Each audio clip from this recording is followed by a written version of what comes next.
Yo, what is up, everybody? And today we are going to be doing the first Descendant patch node 1.4.0, and this is going to be what the sixth patch node of what the year. We have did a lot over the time. We're going to do some of this more in the future, but grow by, posting content about it, making videos. I am going to post more content besides patch notes because I see that I always like have like an inconsistent of posting videos about a game that I like. So I'm going to try to do a better job at that while also posting just other stuff like Fortnite content and all that. But I'll save that in another video. If you guys like the video and would love to sit there and see more patch notes from me, make sure you guys hit the subscribe button and comment your favorite part and let me know what you want me to talk about. And let's jump right into it. So first, what we have on the patch note here today is the main story quest for the first Descendant for the new season. This quest is going to be turned into a infiltration.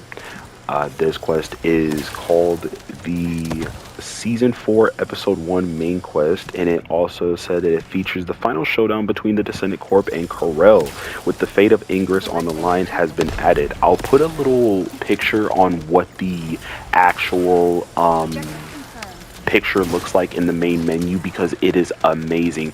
This kind of gives me the Destiny 2, I think. Correct me if I'm wrong. The Destiny 2 like Cabal fight between the Cabal and the Traveler, it really gives me like that fight. I feel like that's where they got their inspiration from. I might be wrong, I maybe not. You also have the new content for the Mega Dungeon Corel Mothership, so this will be added in here. So you'll be basically fighting in Corel's ship.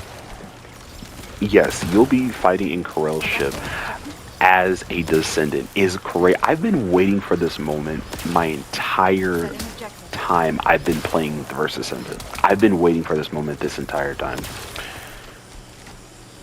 Moving on, we also have the new content called Trials. It says right here that Trials is a replayable battle content that incorporates roguelike elements. A round of Trials begins when the mission starts and ends with the commander is defeated, and the difficulty increases as you repeat each round. If you select continue, the next round begins and you will face even more enhanced enemies. Select escape to forfeit the mission. A portal appears once you complete the zone in the round, and you can move to the next combat area through it. Combat zones are randomly connected through the portal, so you can experience different routes with each play. Combine variable codes selected in the combat to enhance your battle power. Depend on the traits of your variable code selected during the combat.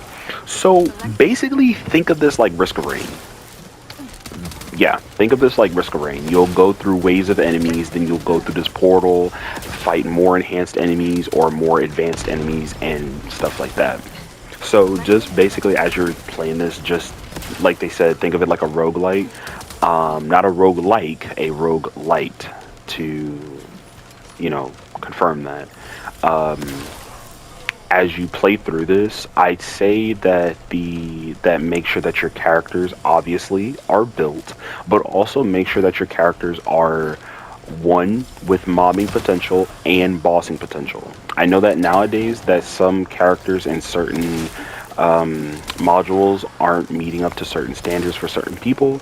I understand that, but I will make a separate video about how to explain how to build your character with all this new stuff. And I know it might sound confusing, but trust me, it is not. Moving on, we also have a new feature called rotational build. Basically what this is that it is a dev made thing, so the devs put in their build to help certain Descendants follow through with certain missions. I'm not always sure how this is going to work for other missions and stuff. They said that the rotational build changes on a weekly basis and is swapped based on their groups below. So if you have group 1 has Ultimate Viessa, Ultimate Valby, and Ultimate Ajax, group 2 will have Ultimate Valby, Ultimate Blair, and Kyle. So this will be, a rotational build for anybody that can use, so they could, go into things so they could get stronger items so they could build their character. Okay, moving on, we also have a brand new descendant, and her name is Raven. She apparently is a childhood friend of Yessa's.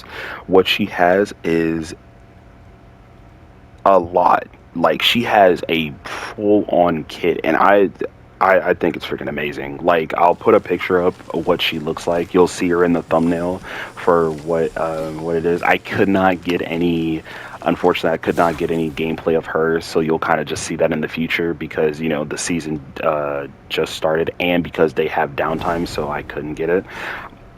But she has a lot of this. She has a passive ability called Queen of Darkness. It says when defeating an enemy, recover shield by a certain amount. When a shotgun is equipped, increase firearm attack and movement speed. Also deals additional damage proportional to the number of shells hit. Using roll, Raven uses a unique motion and moves further. Her active 1 shadow shot, the closer to the target the greater the damage dealt. Inflict trace on the target hit. With each direct attack on enemies with trace with a shotgun, all enemies around Raven with trace receive damage. So basically when she hits one target, it's going to spread to other targets, kind of like the how they redid the Albion cavalry gun. They made it so where instead of it stunning one target and then when that target gets eliminated, it spreads to other target for the stun. Now it when you hit a person or when you hit a target, it's going to spread that trace around to other enemies without you eliminating them. With the act 2 Raven Feather launches Raven forward, creating blade feathers. Blade feathers inflict bleed to nearby enemies. When using the skill again, Raven retrieves blade feathers and quickly moves to position. For active 3, Shadow Step inflicts trace to nearby enemies while moving forward. Raven gains Veil of Night. The effect is removed after neutralizing damage received from enemies over a certain number of times. Direct attacks with shotgun deal powerful damage while Veil of Night is active. Active 4, called Vendetta. It is an area attack that can be used up to five streaks. The closer to the target, the greater the damage dealt. So as I'm reading this, it seems like Raven is going to be a distance, type of descendant. So think of Division, where your gun deals less damage the further you are away, depending on if you have range, like with a marksman rifle or with an actual sniper. So this is going to be heavily dependent on range, and I feel like she's going to be a boss type descendant because I feel like if you were to make her build as powerful as it is, she'd just be one-shotting things because you'd always be in close proximity of the target. I would hope so. You guys are doing 400s or Sigma Sector or freaking Void Intercept battles. You guys are always going to be close to the target. So I feel like she's going to be a more of a boss build than rather a mobbing build, but we'll see. She also has 2 Transcendent module exclusive for her. One is called Nightfall. Change Raven Feather to an attack type skill. Ravenclaw gains buff proportional to the number of summoned Ravenclaws. Ravenclaws deal strong damage to the strongest enemy within the range at the regular interval. Law of the Back Alley has edict effect that weakens the target. When attacking with a firearm, deals additional damage proportional to the number of edict granted to the target. When using Shadow Step, rounds are not consumed for a certain period of time.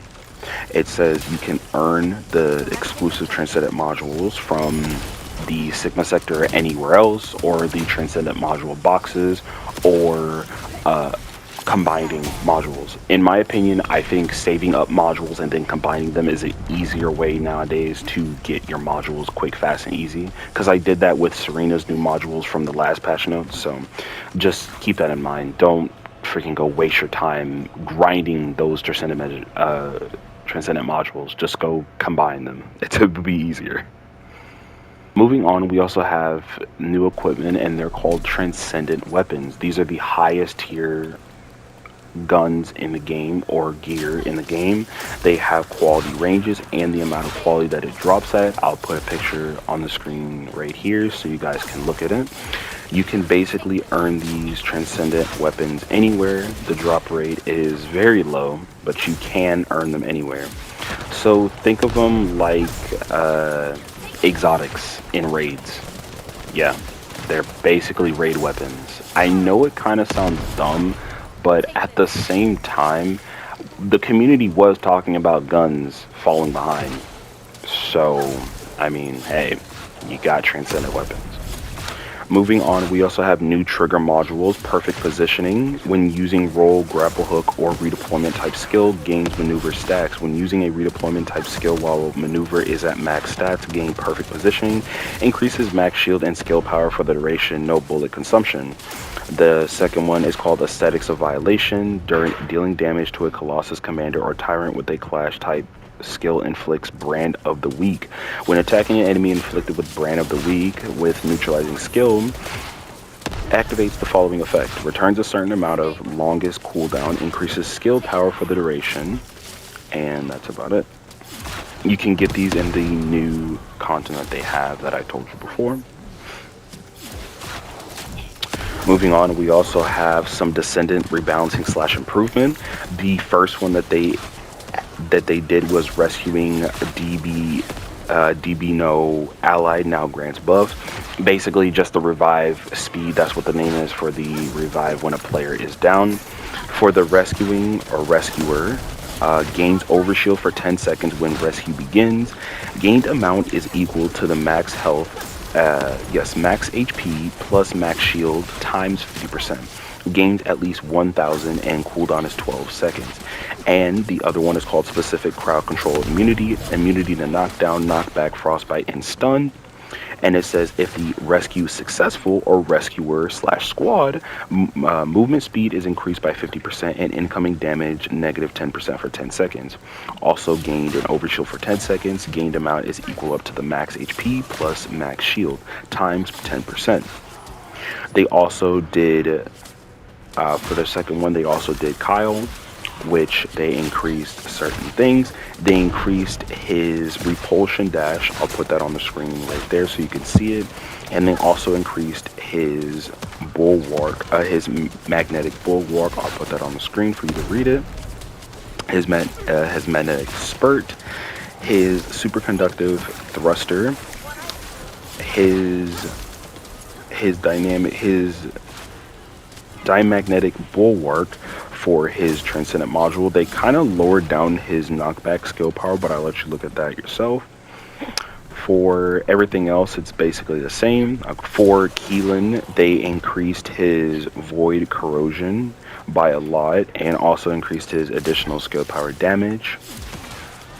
They also, for his onslaught ability, increased the effects for it, and then increase for the effects for everything else, like his blood rot ability, his septic gust ability, his tremor ability. For his transcendent module, focus on prey. For his void corrosion, they increased the damage from there because it seemed like he needed that. For his base damage, it doesn't seem like he was keeping up, because I do not play these characters myself, so I cannot go based on of what they needed to be worked on. So I'm going to let you guys look at that. Moving on to our last topic of this video, we also have bug fixes, equipment modules, and more content. For the Descendant, fix an issue where the maximum damage multiplier was not applied correctly when using the designated danger zone skill after equipping Harris's transcendent module focus supervision time. Adjusted the maximum damage multiplier from designated danger zone from 222% to 420%. Also fix an issue where Serena would move abnormally in the air if knocked back while using Blaze Offensive in Ascension state while equipped with the Transcendent module Archangel. Fix an issue where the effect of Valby's cleanup skill would occasionally not be removed when attempting to use the grappling hook while the air was in use. Fix an issue where Valby's cleanup skill would display abnormally motion near walls. For the equipment and module, added when triggered, Purifying Blaze trigger multi-hit to description for the unique effect of the ultimate weapon Divine Punishment. Fix an issue where effect icons were not displayed in the description and tooltips of some trigger modules. For the content, fix an issue wherein only the party leader can start toast message would always appear in the party members who switched to a deployable Descendant during a bounty operation. Adjusted the recommended arcane activity for Void Erosion Purge challenge to 79,780. Fix an issue where monsters would spawn inside pillars during Void Vessel assumed bridge zone on hard difficulty. The mission objectives for the defense mission during the breach tracking fortresses are now displayed correctly. An issue where Anamorph Material Pattern Eraser was not obtained as an additional reward for the Ancient Plane operational area mission is fixed. For the monsters, fix an issue where the weak point damage adjusted applied to units summoned by monsters remain active in Onslaught and Bounty operations. Fix an issue where the bleed effect applied to monsters was displayed abnormally. Fix an issue where the grappling hook could be used on commanders. For the UI changes, fix an issue where the skill icon remained highlighted when the slot was emptied in the equipped a trigger module screen. Updated the icon for skill 1 electric link shown when Bunny equips the electric link modules. And I think that is all for this week's patch note, or this month's patch note. And I think that is all for this month's patch note for 1.4.0. We had a lot to go over, which was, I had to shorten it down, so apologies if it was really slow, or pretty fast, not slow. But yeah, I think we kind of went over everything within the patch note. One thing I do like is that they are listening to the community, and they're not like listening to that weird part of the community. They're actually listening to the community. And I like how these devs actually play that game. There was a couple of dev notes up in there, but I did not want to go through that. So I just kind of, let it be and whatnot.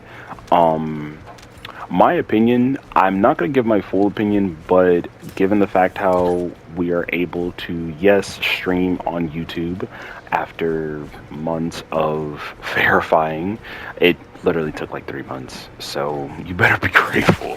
So yeah, but yeah, I will give my full opinion if I do stream on that, and it will be amazing. But I love the patch notes so far. I love how they added in these transcendent weapons, kind of like their, exotic counterparts, not, purple counterparts, or, just gold counterparts, or just ultimate counterparts. I think it's really good, or, really cool. Yeah. But if you guys like the video and would love to see more, that's the end of the video. But if you guys would like to see more content that I put out, make sure you guys like, subscribe, and hit the notification bell so you guys would not miss an update. And without further ado, have a good rest of your day. Make sure you guys drink some water, and I'll see you guys in the next one. Peace.